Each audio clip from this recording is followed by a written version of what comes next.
Hello! This week I'm doing something a little bit different because I thought, why not? Also, I had nothing going on this week, so there was literally nothing to film and show you about life and what's going on. So I thought instead of doing a regular kind of vlog, why not do 10 things I learned about myself since having a baby? I did record this a couple of days ago and it felt like so insincere and bad and awful. So I'm trying again. I'm gonna see if this format works, because, you know, I don't have stuff going on literally all the time. I just don't. Sometimes I'm just working. Sometimes I'm just staring at my baby. Let's be real, most of the time I'm just staring at my baby. He's literally on the monitor, like down here. I'm just staring at him, because I love him so much. Anyway.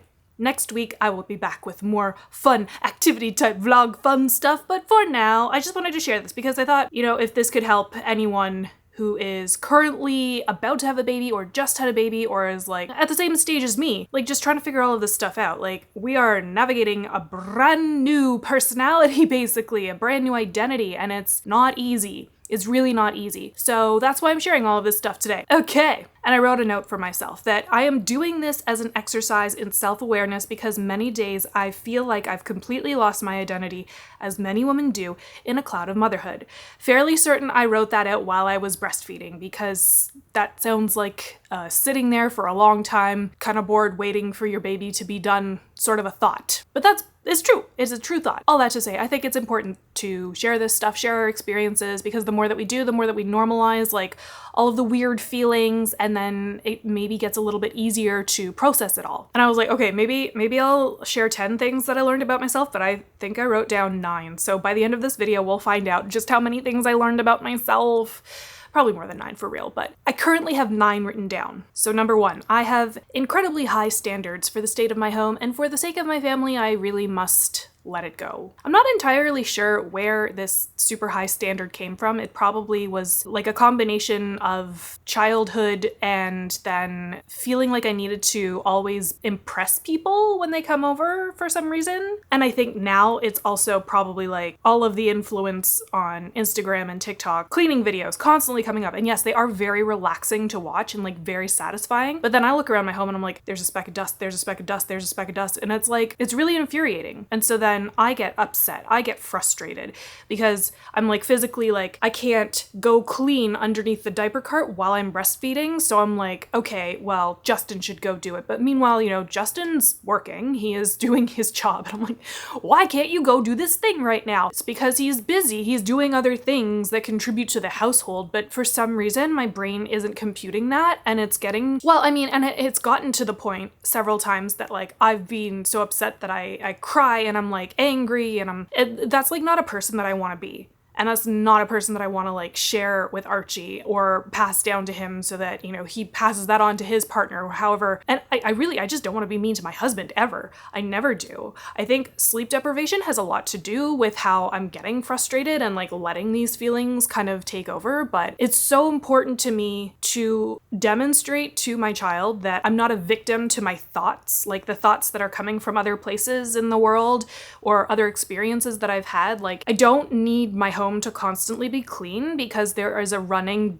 monologue going through my head of like, clean it up, clean it up, clean it up. And I don't need to take that out on other people. So for the sake of my family, I really need to let it go. It's kind of ironic because today I was literally like, Justin, we need to clean everything. And then I started doing like rage cleaning. I don't want to be a rage cleaner. I just want to have like a neat and tidy home when it is appropriate to have a neat and tidy home. And there are some times where it is, and there are some times when it's not. And that is a big, important lesson that I am learning and just really just, it's a thing. Okay, that's number 1. Leading from that, number 2 is I thought I was capable of showing myself like a really high level of compassion, but over the last 4 months, I've really demonstrated to myself that I am not able to do that. I have been harder on myself in the last 4.5, 5 months than I think I can remember in a very long time. I'm physically disabled. I keep forgetting that because it's an invisible disability. Although it's visible all over my eyes right now, I've got psoriasis like flaring all over as like a visual sign to be like, Emily, slow down. calm down, relax. The house doesn't need to be clean, for example, or you don't need to post a vlog like that every single week. But again, I've got this running monologue in my head that's just telling me that I'm not good enough, I'm bad, I'm awful, whatever, all of these things. It's gotten louder and louder and louder since becoming a mom. Louder and louder and louder. I really couldn't tell you why. But I have learned that I need to work on that because I don't want to be mean to me. Like, that's not fun. That's not a fun way to live my life. I want to feel like I'm like, okay, like I think the way I'm seeing it right now is I desperately want to be happy, and something inside of me is just like, fuck you. That's not gonna happen. That's not gonna happen. And I don't know what voice that is or who that is, or I did some internal family systems therapy before I got pregnant with Archie, and that was really fascinating to learn like all of the different parts of me. I think I might go back and try that again because this part is so infuriating. And I know it's like, if you get mad at the part, it makes the part more angry and more verbose and more angry. So it's like, how do you work with the part to like be okay with it? But in the thick of it, I'm like, I'm so frustrated with myself for not being able to physically do things, to mentally do things, to overcome my frustration and my anger, like all these low vibe feelings. Like I want to be high vibe, happy, fun. Okay, I know that's not reality every single day, but like I'd really like to have like 1 or 2 days every once in a while where I'm like, I just feel good and I feel happy, you know what I mean? And I think in order to do that, I need to be able to show myself a higher level of compassion overall. Number 3, even though I feel very physically weak at times, I do have the strength to do important things for my baby, which is motivating me despite having many arthritis flares since giving birth. Sometimes you just have to read what you've written down because I cannot paraphrase all of that stuff. That's way too hard. I love working out. It's a mental release, it's a physical release, and I always feel so much better after working out. I did a workout yesterday. I will be posting about that next week on my vlog, and I got to bring Archie with me. It's like a baby mommy kind of like workout, fitness, strength training class. It was awesome. My body feels so sore, but in like the best way right now, and I really, really miss that feeling. Having arthritis and having gained 40 pounds over pregnancy, my joints are a mess right now. They are a freaking mess. And it's really, really hard to get on the floor to do these exercises in the first place, but it's also really hard to get on the floor to hang out with my baby. And I think that's like more of a priority for me and a huge reason why I'm like, I gotta get back into strength training. That and, you know, I'm aging. I'm 37 now and my bone density is gonna go down, especially with breastfeeding. Gotta get that calcium in. And my muscle tone is gonna start to diminish. And once you hit perimenopause, like the hormones, they wreak havoc on all of these different parts. And so it's so important to be exercising. So over the last 4 months, I've been like really hard on myself, being like, I should be up doing exercise first thing in the morning. I should be able to take care of Archie and do exercise all at the same time. And it's a really limiting thought process because the reality is I'm not getting enough sleep to be able to do that every single day like I used to. I'm just not. I'm like a 9 hours of sleep kind of person. I'm getting 6 at best, sometimes 5, and it's really not good. It's impacting the arthritis. It's impacting everything. So the one thing that I think I've been holding on to over the last couple of months is just that even though I have been feeling really weak, especially in my core, I have been able to do the important things for my baby. I can go pick him up when he's crying. I can rock him to sleep when he needs a little cuddle, extra cuddle. I can breastfeed him. I can get on the floor very slowly, but I can get on the floor to play with him. And knowing that I can do those things is a big motivator in being able to like feel okay enough to get back into exercise and back into working out. So maybe I have shown myself a little bit of compassion. Well, I'm trying to anyway. Okay, number 4. A quote that I keep at the top of my notes app is, never let the family you came from destroy the family you chose to create. I have a wonderful, wonderful family on one side. On the other side, no. Bad news bears, very toxic, very narcissistic. They basically kicked me out of their lives, I think 10 years ago, and it's been incredibly hard. I was disowned effectively by my entire one side of the family. And because I grew up with all of them, I have obviously absorbed some of the tendencies or habits that they had. But I think when it comes to, like I mentioned before, like the keeping the house super duper clean, like who is that for even? It's probably for that side of the family that has infiltrated all of my thoughts. And so every single day I am working so diligently in my brain to make sure that I'm not passing that through. Like, I am a cycle breaker. I will not be passing that through to my son. I absolutely refuse to do that because I never want to be the reason that he goes to therapy. I am 100% sure he will talk about me in therapy, but I don't want to be the sole reason that for decades he goes to therapy and spends thousands and thousands of dollars. I will never. If I am that, I will pay for the therapy. Like, I don't want it to ever impact him the way that I have been impacted. So we're ending that here, which is why this quote is so important. I'm going to read it again. Never let the family you came from destroy the family you chose to create. So powerful. Such a powerful quote. No idea who wrote it. Okay, number 5. I used to have a vision of myself as this like really polished, proper, like prim woman who has like all of her shit together, who's thin and athletic and all of these things. And thank you very much, 1994. Who actually needs or wants any of this anymore? Since having Archie, I think my vision of myself has really shifted from that woman to being like a wacky, wild, goofy cartoon character. Like, if I picture my family in a family portrait, I'm like making fart noises into the camera kind of thing. And I actually get to do that every day with Archie now and with my husband. And it's such a fun time. And every day now I keep this vision of this goofy cartoon Emily in my head, and I'm like, this is the woman that I'm working towards. This is the person I am aspiring to be. She doesn't give a crap whether she has a fancy car. Well, I really never cared about cars, but I don't give a crap whether I have like the fanciest house or whatever, all the influencer thing. All I want is just to know that I am being the best possible version of myself for my husband and for my son. That version, I think, is just a silly, goofy, like child-like type of person, like a carefree kind of a person. And it's really, really hard to separate this old vision that I used to have of myself from the new vision. Well, not separate, because it's hard to meld them together. I don't really know what I'm trying to say here. It's hard to like maybe grasp that I'm moving away from one thing and into another realm entirely. But I think that is what like becoming a parent is. Like, people say this all the time, but you really do overnight kind of become a completely different person. And at the same time, consistently must work towards being the best version of that new person, which I find challenging, I find interesting. My baby is awake. I'm gonna see if maybe he'll nap a little bit longer because his naps have been too short lately. But then, once he wakes up, I get to be goofy, silly Emily and have a good time. Okay, number 6. I am getting so much better at living in the present moment because of Archie, because of my son. And it is having far-reaching impacts on the rest of my life. I'm spending way less time on social media. I'm spending way less time worrying about what other people think. Just the voices in my head. Those are the only ones that I'm worried about thinking blah, blah, blah. All right, I am back from a little quick breastfeeding sesh.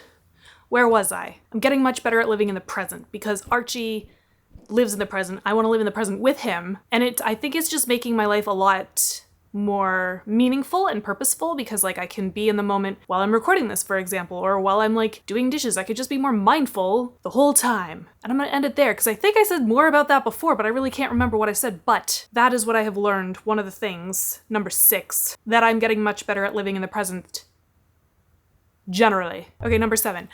I don't want to stop continuing to figure out what my identity is or who I am. And I feel like I've been working on this ever since I was like a little kid. I think maybe like grade 9 or something like that, things started to shift for me because there was just, the world opens up and it's like, oh my God, there's so many different things in the world that you could be. With ADHD, you just kind of like sometimes go from one thing to the next, to the next, to the next, to the next, to the next. There isn't really time to like let yourself be immersed into a thing long enough to understand, is this really for me? Although I have spent like several years in various capacities of like careers, but I don't think that's the same as purpose. I think purpose is like fed to us as just some sort of a way to make us think like, oh, well, it could be better, blah, blah, blah, like a capitalistic kind of like ideal at this point, which is really sad. So maybe like there is no such thing as purpose. Is there such a thing as identity? I don't know. Are the two intertwined? I don't know. But I'm not going to stop trying to figure it out because I want to feel like, what do I want to feel? I want to feel like I have a place in the world that isn't just Archie's mom or just a podcast editor or whatever job I happen to have at that time. Number 8, I have discovered that I am in fact capable of going with the flow if I allow myself to be. And sometimes I am forced to be having to go with the flow because when you're on a baby's schedule, you're just on that schedule and they just need what they need in the moment and that there isn't really any rhyme or reason to it. So you have have to go with the flow. And I have been living in such a rigid, scheduled, overscheduled life. It's a coping mechanism for my ADHD. It 100% is. And it was a real mindfuck going from overscheduled, like hyper-scheduled, to like, I just gotta do the thing when the baby needs the thing, and then I'll do everything else as it falls in between of the baby's things. And over time, over the last couple of months, I've gotten better at it. Would I say that I'm perfect at it? Absolutely not. No, I am still like, oh,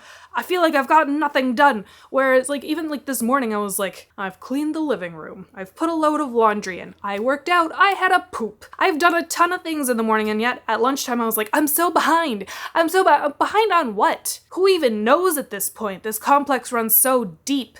But I am capable of going with the flow if I intentionally do it, and as I mentioned, I'm getting much better at being in the present because of Archie. You know, this little guy, he has changed my life for the better in so many ways. It's very nice. It really forces you to be reflective of literally everything, every possible thing in your entire life and like who you are as a human being, but the positive changes are like mind-blowing. It's crazy. Okay, number 9. I have learned that I need to be okay with my body never being the same ever again. Like I've got like weird fat deposits in places I've never had fat deposits before. And I don't have a problem with being fat. That's fine with me. I've been fat most of my life, but like the difference is in the shape. The shape is all different. It's a very confusing shape to me. I don't know how to dress it, and it's become a real point of frustration for me over the last little bit. But my primary goal is to not just be okay with it, but to like really embrace this new shape and physicality that I have, because it does mean that I was able to bring Archie into this world. And I'm, like I said, 100% okay with the largeness. It's just the shape is weird and it's confusing to me. I think that's all I want to say on that. And here's a bonus number 10. I love being a mom. I love it so much. I love my son. I love every moment I get to spend with him. I love staring into his eyes for hours on end. I realized yesterday, you know, like you can't really, it feels uncomfortable to look into somebody's eyes for longer than a few seconds. Like it's even uncomfortable to look into the camera lens for longer than a few seconds. But like I was sitting there staring into Archie's eyes for like an hour and a half or something. And I was like, this isn't uncomfortable at all. It's just like, you just get this warm, fuzzy, pure love feeling. And it's so nice.